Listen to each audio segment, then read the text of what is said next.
Well, welcome to this course, my course, this collective course, I don't know, this course on Nietzsche, in which I'm going to cover, what I think are Nietzsche's, greatest, biggest ideas, gestures, from early essays all the way through to Ecce Homo, Twilight of the Idols at the end of his life, but really talking about Nietzsche's whole mode of operation, how he really introduces, a politics or a thought or a philosophy of joy, of affirmation, a radical affirmation of this life, what it means to live outside the moral, but still with a kind of intense, relentless ethics, how he inaugurates a lot of what we call the postmodern, about what it is to find meaning and value in a life in which there will never have been a God, there will never have been an ideal, how we affirm this life and find good and beauty and truth and health.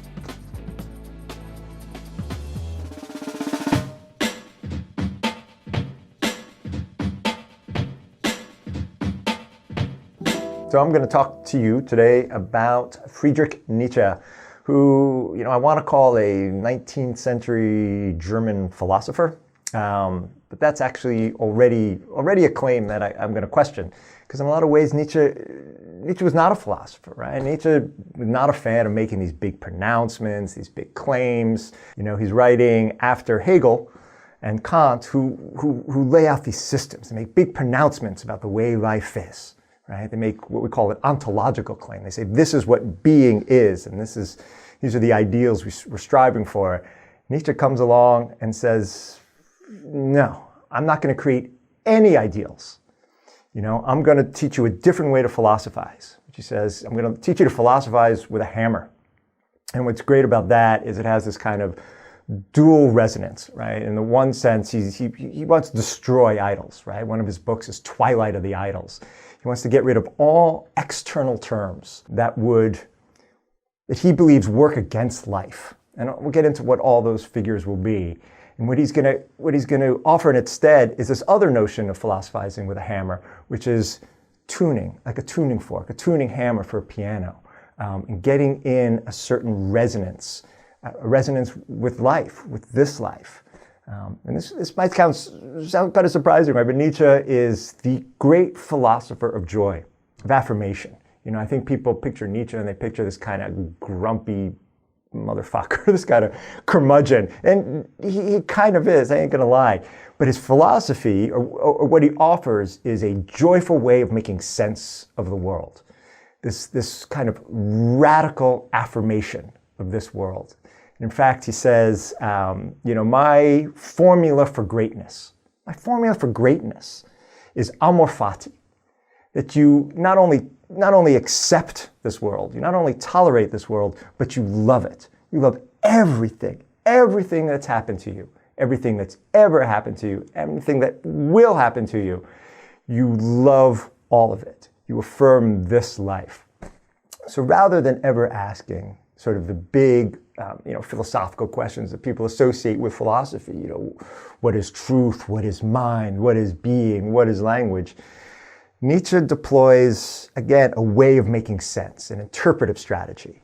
And so in Ecce Homo, his last published book, which is his autobiography, which I will talk about great length, especially the title of it, which is freaking hilarious. Ecce Homo is what Pontius Pilate says as he introduces Jesus to the Jews shortly before he's crucified. Nietzsche calls his autobiography Ecce Homo, or the subtitle of which is How One Becomes What One Is, which again is just fan-fucking-tastic. He says, one of the great questions of philosophy are really, what do you eat? Where do you live? And how do you recreate? Nutrition, climate, and activity. What do you do with your life? How do you spend your time? Right? It's not a matter of the things you say. It's not a matter of the things you believe. Nietzsche will ask over and over and over again, as he reads the history of philosophy, as he reads the history of civilization, is what will created these ideas? Right? It's not the idea. He'll never go and parse the idea. What he'll ask over and over again is, what kind of person, what will to power created this belief? What will created morality? Where did this morality come from? What kind of person would ever begin to suggest that there are ways we should live, right? Whoever said, I believe that truth comes from above in the form of a thou shalt, right? In Nietzsche's great book, Thus Spoke Zarathustra, he says, I'm going to offer a different mode. Instead of the thou shalt, I'm going to offer the I will. Right? Meaning, he's going to work sort of against or aside or with and break down all these external terms that say thou shalt. Thou shalt tell the truth. Thou shalt not covet thy neighbor's wife. Thou shalt not. All these behaviors that are dictated externally. And in their stead, he's going to offer this affirmation of how to make sense of this life from within this life. And what that does, of course, is make things kind of complicated, right? Because we've often sort of imagined that we only know things from the outside. That if man is let loose without morality, without dictates, without a thou shalt, they'll go and they'll run and scream and fuck and shit and kill each other, right? And that we need external forces to sort of motivate us, or that we even need a soul to motivate us, that we need something outside of us to motivate us. And in its stead, Nietzsche's going to say, no, there is life itself. There is vitality, that life emanates from the inside out, that for what he calls the noble spirit, for the noble person, for the noble life just streams. Life is this vital, ebullient thing. And that it's in fact this other kind of will, this sickly will, the will that lacks that spark of life, that lacks that internal sort of motivation. They need the thou shalt. So they're going to create the entire history of philosophy, the entire history of Judeo-Christianity is based on a will, says Nietzsche, a will that can't will itself, that can't live on its own credit, that can't sustain itself, so looks to outside sources, right? There are sickly people who fundamentally don't like life because they're no good at life. They don't have the kind of, what a great post-Nietzschean philosopher, Henri Bergson, calls élan vital, the sort of spark of life, the sort of ebullience. Nietzsche will call an excess of power. So what Nietzsche ends up giving us is kind of a worldview as opposed to a philosophy. And he gives us a way to operate. And, you can see this sort of in his style, right? You pick up Nietzsche, and it's conspicuously different than most philosophers. It's filled with I, meaning it's filled with himself, right? Going back to Ecce Homo, the titles of the chapters of that book are really just fantastic. They are Why I Am So Wise, Why I Am So Clever, and Why I Write Such Good Books. He is all over his own writing, right? Which is such a radical break with the history of philosophy. So where Kant or Hegel are trying to give you this kind of cosmology, this entire world of how everything operates, Nietzsche's like, everything's a perspective, and it's all happening right here, right now, in this life, with this body. I am this person interacting with these people. There's always this return to circumstance, to particularity. So in his writing, he's constantly shifting perspectives. He writes sort of famously in aphorisms, these sort of short, dense lines. One of the most famous ones is, what doesn't kill me makes me stronger. The end of that aphorism, that's not the aphorism. Aphorism, in fact, ends, and it says, what doesn't kill me makes me stronger, from the military school of life. Meaning for Nietzsche, everything is perspectival. And throughout his writing, he's constantly going to show you these different perspectives. He's never just going to say, this is the way things are. It's always him reading something and then showing how these different wills are reading the world differently. So there's always this kind of multiplicity of perspectives that kind of percolate and bubble, that give his writing this kind of bewildering, joyful nuance constantly. Meaning he doesn't, again, have these great pronouncements. Another one he's famous for is God is dead. But Nietzsche doesn't say God is dead, right? That first comes up in The Gay Science in a parable, in a whole story of the madman, right? And I read to you, have you not heard of the madman who lit a lantern in the bright morning hours, ran to the marketplace and cried incessantly, I seek God, I seek God. As many of those who did not believe in God were standing around just then, he provoked much laughter. Has he got lost, asked one. Did he lose his way like a child, asked another. They laughed and laughed. And then the madman jumped into their midst and pierced them with his eyes. Whither is God, he cried. I will tell you, we have killed him, you and I. All of us are his murderers.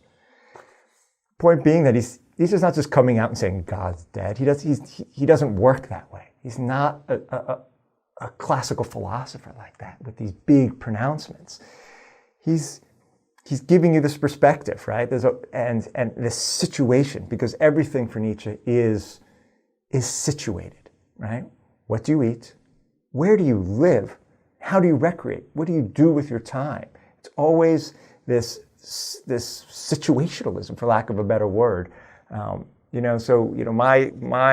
degree is in rhetoric, and I've always considered Nietzsche sort of this master rhetorician, because that's really what rhetoric is. Rhetoric is the art and practice, the art and theory of what I call circumstantial propriety, of making sense of circumstances, of knowing what's right here in this situation from my perspective, rather than a universal morality, right?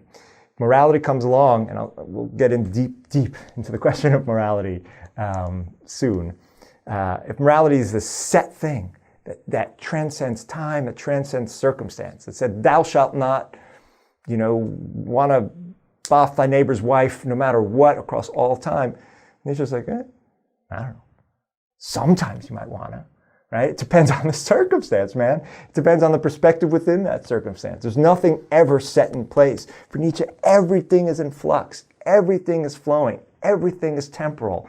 And that is the great sort of, what he calls the indifference of nature, this relentless flow that is this force of life and of vitality.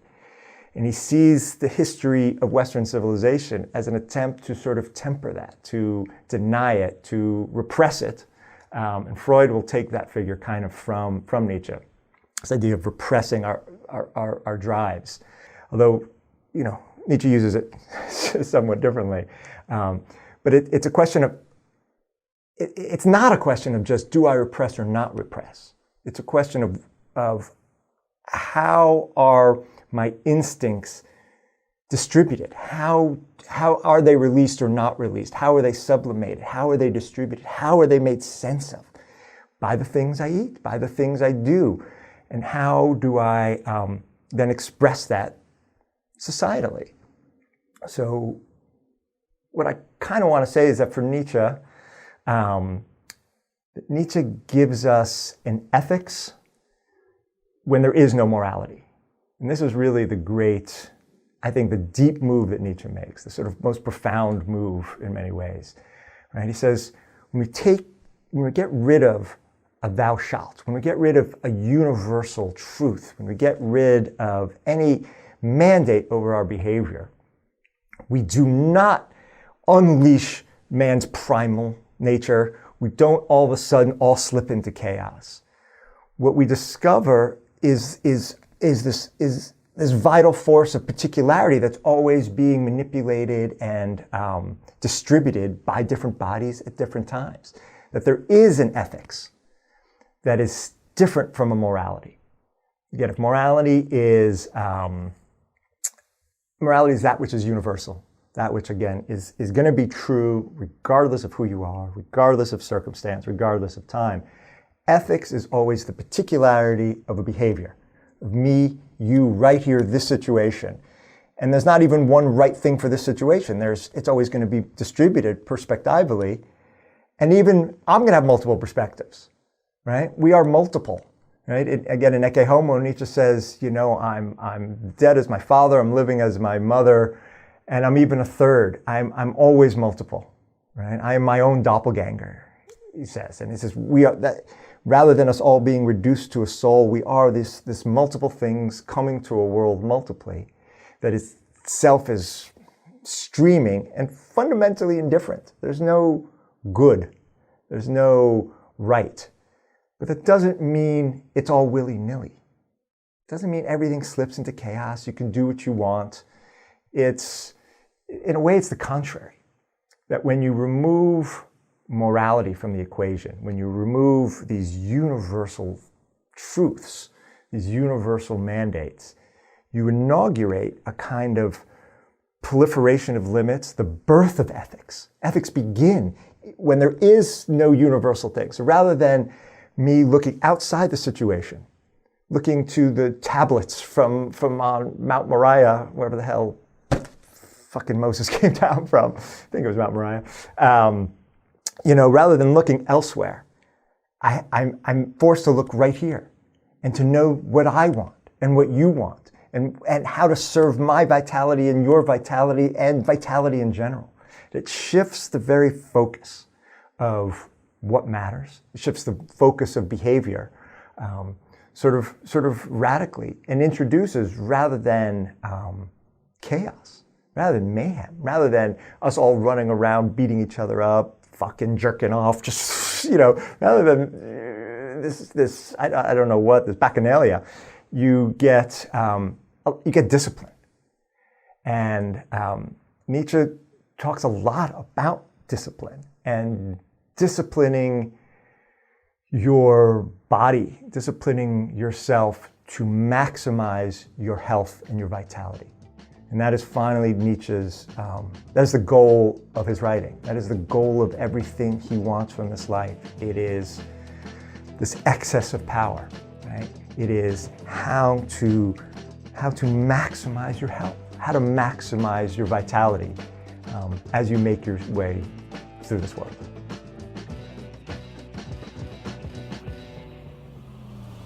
That was one lesson of Daniel Coffeen's course, An Introduction to Nietzsche. To get the full course, go to renegadeuniversity.com and become a member. If you like this course, you might also like my course, What is Postmodernism?, which introduces the French postmodernists who followed on Nietzsche and became very important in academia, in my thinking, and in Daniel's thinking. We also have many courses on American history, on the history of American foreign policy, on the politics of sex work, and on the history of martial arts. Now, what sets Renegade University apart from all other online universities is that you can interact one-on-one with our instructors via what we call office hours. You can talk with them one-on-one about their courses or about anything else you want. And then we have the Quad, which is our very own social media platform inside the virtual walls of Renegade University. It'll never be touched by the censors from Facebook or Twitter or the government. You can say whatever you want inside Renegade University. So come join us, become a member, go to renegadeuniversity.com. Right now, we have a special offer for new members. You can get 30 to 40% off new memberships at the new Renegade University. Go to the links below.